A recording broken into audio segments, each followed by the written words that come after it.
Salut, moi c'est Lilou, j'ai bientôt 23 ans et ce n'est pas ma première vidéo YouTube. Sachez que vous regardez une star des années 2013-2014 de YouTube qui a eu plus de 18 000 vues sur la vidéo Mes achats de Claire's. C'est malgré tout un premier test de vidéo avec mon trépied, mon téléphone portable et un autre téléphone portable qui enregistre mon son avec mon micro en même temps. Alors soyez indulgents sur la qualité de la vidéo, sur la lumière et le son. Moi j'adore lire depuis bientôt 15 ans, je pense que j'ai vraiment commencé à lire quand j'avais 9 ans, j'ai commencé à kiffer ça de fou malade à ce moment-là. Et depuis presque ce moment-là, je regarde des vidéos YouTube sur le sujet. Et depuis, il y a eu Insta et TikTok qui m'ont encore plus donné envie de faire des vidéos sur les livres.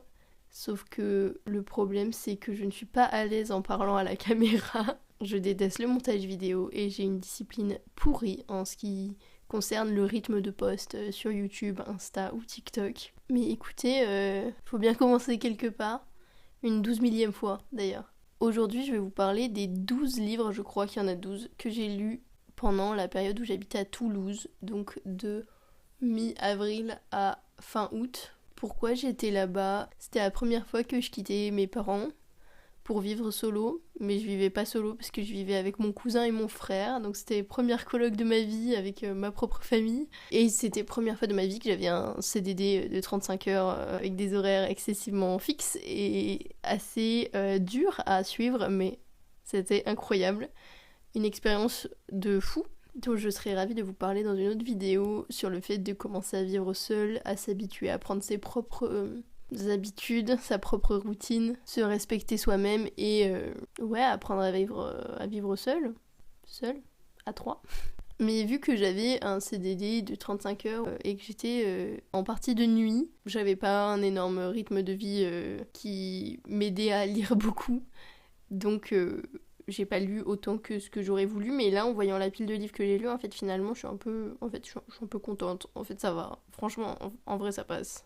Donc je vais vous parler de ces 12 livres et puis ben voilà, on va commencer maintenant dans un ordre approximatif car je me souviens plus exactement dans quel ordre je les ai lus. Ne croyez pas que je force sur ma voix, je suis juste malade et j'essaie de parler doucement parce que j'aime pas qu'on m'entende. On dirait que je force sur ma voix. Vous allez voir que cette update lecture entre guillemets tourne beaucoup autour d'une seule saga. Vous allez vite comprendre laquelle. Donc premier livre que j'ai lu à Toulouse, c'est Les Cités des Anciens, tome 6 de Robin Hobb aux éditions Pygmalion. Ça fait partie de la saga de l'Assassin Royal que je lis depuis quelques années maintenant et spoiler alert que j'ai peut-être fini il y a quelques semaines. Donc, je vais pas vous parler individuellement de chaque tome, j'ai également lu le 7e et le 8e que je vais arrêter de vous montrer parce que les titres sont un peu spoilants. Ce que j'ai pensé globalement des Cités des Anciens, c'est que c'était bien évidemment une très bonne idée et un très bon ajout à l'histoire de l'Assassin Royal en général, mais un peu plus naïf par rapport aux Aventuriers de la Mer et à l'Assassin Royal. J'ai trouvé que les résolutions des problèmes étaient entre guillemets faciles. Il y a toujours énormément de frustration quand même avec Robin Hobb. Sauf que dans celui-là, j'ai trouvé qu'à chaque fois, justement, il y avait zéro frustration parce que les problèmes étaient résolus très rapidement, de manière assez simple et un peu enfantine. J'ai trouvé que c'était beaucoup plus axé jeunesse que le reste de la saga, alors que c'est pas du tout une saga jeunesse. J'ai trouvé les personnages un petit peu plus naïfs, un petit peu plus... En fait, les évolutions, je les ai trouvées beaucoup moins... réaliste entre guillemets, plus rapide, et en même temps sur 8 tomes quand même, j'ai trouvé que ça stagnait beaucoup. Et accessoirement, je n'ai pas reconnu la plume de l'auteur, alors que j'ai lu donc 36 tomes de cette saga en général. Tous les Assassins Royal et tous les Aventuriers de la Mer sont écrits de la même manière. Pas exactement, il y a quelques changements quand même, il y a quelques différences, mais avec une même plume, une plume similaire. Et celle-ci est vraiment différente et beaucoup plus simple et beaucoup moins jolie à lire. Et je me demande si ce n'est pas à cause des éditions Pygmalion, parce que j'ai remarqué dans le texte énormément de fautes d'orthographe, de mots qui manquaient, de noms échangés, etc., etc. Il y a eu des erreurs de correction. Et donc je me demande juste si c'est pas la traduction et la correction qui ont fait que j'ai quand même beaucoup moins aimé la plume de l'auteur dans cette saga-là. Mais malgré tout, c'est une saga qui mérite d'être lue quand on lit l'entièreté de la saga de l'Assassin Royal, parce que ça rajoute énormément de détails à la suite de ce qu'on va lire. Et si on le lit pas, je pense que c'est un peu plus compliqué à comprendre. C'est possible, ma mère l'a fait, mais je pense qu'elle a eu des trous un peu dans l'histoire. On a une meilleure expérience de lecture quand on a tout lu et qu'on a tous les détails et qu'on connaît tous les personnages. Et c'était quand même une chouette histoire avec des chouettes personnages, juste un petit peu plus naïfs et moins réaliste comme dans les autres tomes de la saga. Alors ce que j'ai lu ensuite, ça va peut-être pas vous étonner vu ce que j'ai dit juste avant, mais j'ai lu Le Fou et l'Assassin, tome 1, tome 2, tome 3, tome 4 et tome 5. J'ai le tome 6 ici qui, je vous l'avoue, je l'ai lu aussi mais pas à Toulouse parce que je voulais en profiter en max et m'arrêter toutes les 2 secondes parce que je devais aller travailler ou dormir. Ne me faisait pas profiter de ma lecture. Bon, c'est ma saga préférée avec Harry Potter. Il y a beaucoup trop de choses à dire sur cette saga dans sa globalité pour en parler juste ici, mais c'est une saga absolument parfaite, avec des personnages parfaits, un univers parfait, des intrigues parfaites, des résolutions parfaites. Je pense que tout le monde devrait lire cette saga dans sa vie. J'avais énormément d'attentes pour la fin de cette saga, parce que déjà ma mère l'a lu avant moi, et c'est elle qui m'a harcelée pour que je lise, et elle avait bien raison parce que j'ai jamais rien lu d'autre comme ça, mis à part Harry Potter, et encore ça fait longtemps que je les ai lus, et j'ai rarement ressenti autant d'émotions pour des personnages et des situations que dans l'Assassin Royal. Donc j'avais énormément d'attentes pour la dernière épopée de cette saga. Donc j'avais super peur, j'avais une pression de fou. J'ai trouvé que dans les premiers tomes de cette dernière épopée, c'était un petit peu lent. Il y avait des trucs qui prenaient un peu trop de temps selon moi comparé aux autres sagas. Certains personnages où on était un peu mais je l'aimais plus avant mais dès que j'en parle j'ai envie de pleurer. Ce sera une vidéo, je pense une vidéo spéciale l'Assassin Royal, mais sachez que si vous hésitez à lire, mais allez-y parce que passer à côté c'est vraiment triste. Je vous jure que c'est vraiment une erreur. Passons au moment fangirl de Robin Hobb, et j'ai lu ensuite donc Le Bleu de Thémo de Lily-Belle de Cholet. Là c'est une épreuve non corrigée que j'avais trouvée en boîte à livres. Ça aborde les sujets de l'enfance, pas vraiment de l'enfance, de la nostalgie de l'enfance, des souvenirs d'été, des relations entre sœurs et cousines, et de l'anorexie. J'ai trouvé que c'était quand même très joliment écrit. Lily-Belle de Cholet a une jolie plume, c'est vrai que c'est très poétique et ça arrive à toucher certains endroits qui, moi, m'ont percuté par rapport à mon enfance et à la nostalgie de ce que je ressentais par rapport à certains endroits où j'ai vécu, à certains moments que j'ai vécu. Donc c'est que c'est quand même bien réussi. J'ai trouvé le sujet de l'anorexie assez bien abordé sur le mode de pensée, parce que je ne suis pas du tout anorexique, je n'ai pas ce problème-là, mais j'ai des modes de pensée dès que je prends quelques kilos, dès que je n'aime pas trop à quoi ressemble mon corps dans le miroir un certain jour, j'ai des modes de pensée qui peuvent y ressembler, donc pas du tout extrême à ce point-là. Mais du coup, j'ai trouvé que c'était très juste dans la manière dont c'était abordé.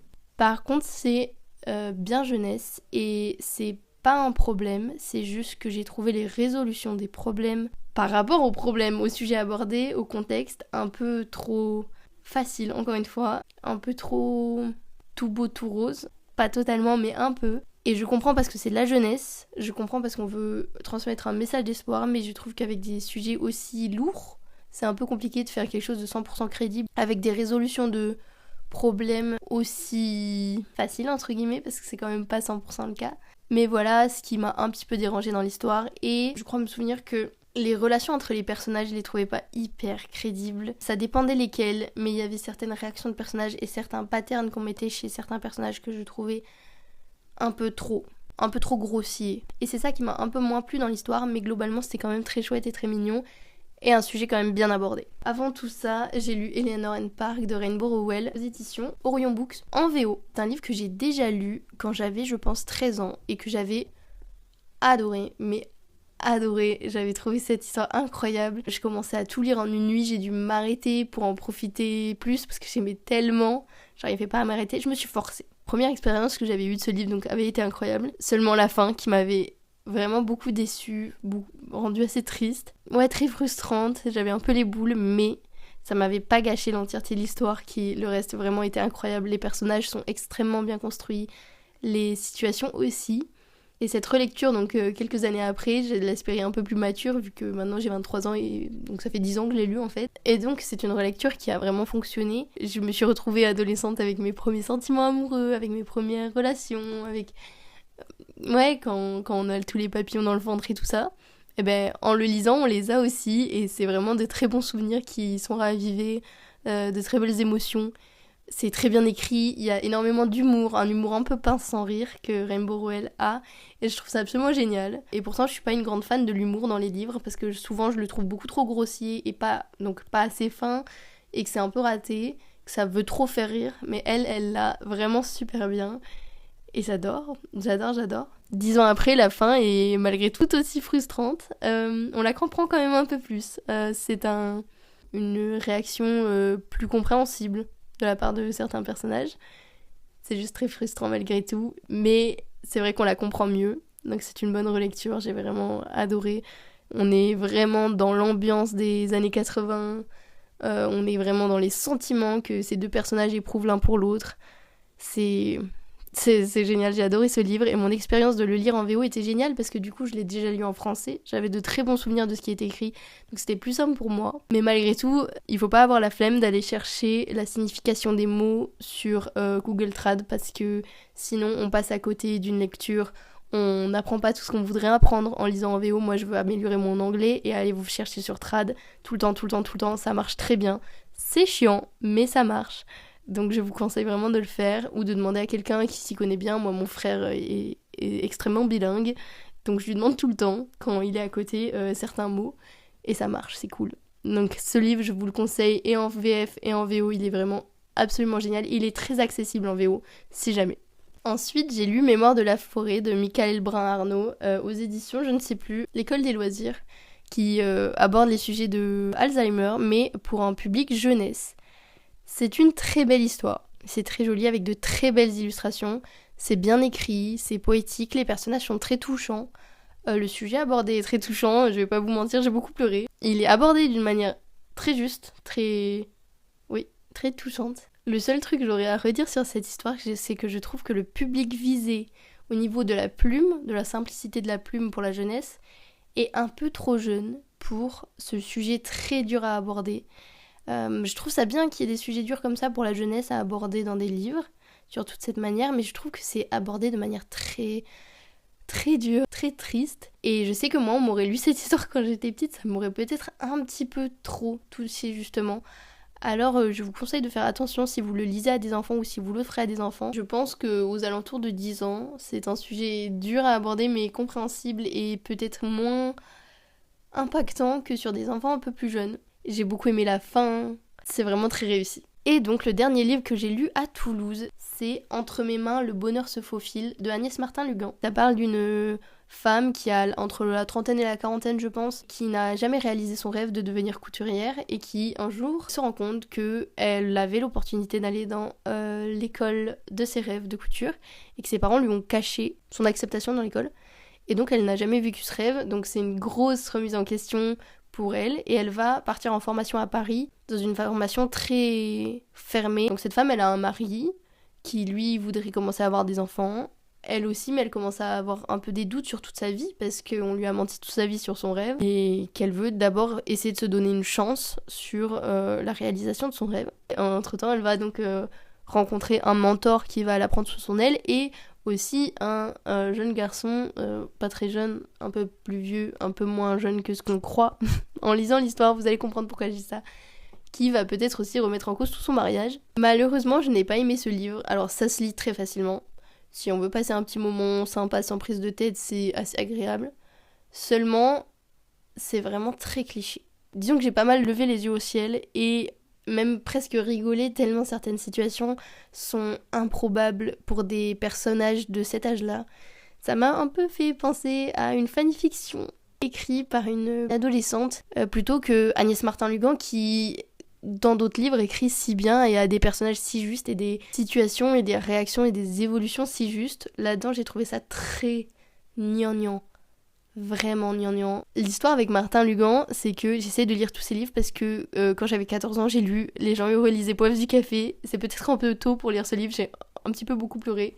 J'ai lu le tome 2 aussi et ça avait été 2 énormes coups de cœur, ça m'avait trop touchée. Et depuis j'ai envie de lire tous ces livres pour voir ce qu'elle écrit. Sauf que j'en ai lu quand même quelques-uns maintenant et je ne suis pas fan du tout de comment c'est écrit, de ces personnages, des situations. Je trouve toujours ça très facile, très gnangnan. Alors je me demande si j'ai pas un souvenir d'une jeune fille de 14 ans justement sur les livres que j'ai tant aimés. J'ai un peu peur de les relire parce que j'ai pas envie d'être déçue. Mais peut-être je les relirai un jour quand même. Je vais continuer à lire tous ces livres parce que j'espère quand même. Il y en a quelques-uns que j'ai bien aimés, il y en a que j'ai un peu trouvé bof. Lui vraiment, c'était laborieux. J'ai pris beaucoup de temps à lire alors qu'il est vraiment fin. Donc voilà, c'est tout pour les 12 livres que j'ai lus pendant ma période à Toulouse, qui a été une période vraiment incroyable où j'ai rencontré beaucoup de gens, où j'ai vécu beaucoup de premières expériences en matière de vie solo, de travail, de rencontres aussi, et de remise en question, parce que c'était pas non plus vraiment des remises en question, mais un petit peu quand même. Enfin voilà, ça m'a beaucoup fait évoluer. J'espère que cette vidéo ne sera pas trop longue et qu'elle vous plaira malgré tout si elle l'est un peu. J'espère que la qualité ne vous dérangera pas. Peut-être qu'elle est bonne, j'arrive pas trop à savoir. Et voilà, peut-être à une prochaine vidéo. Et n'hésitez pas à me proposer des concepts dans les commentaires, à vous abonner, etc., etc. Bonne soirée!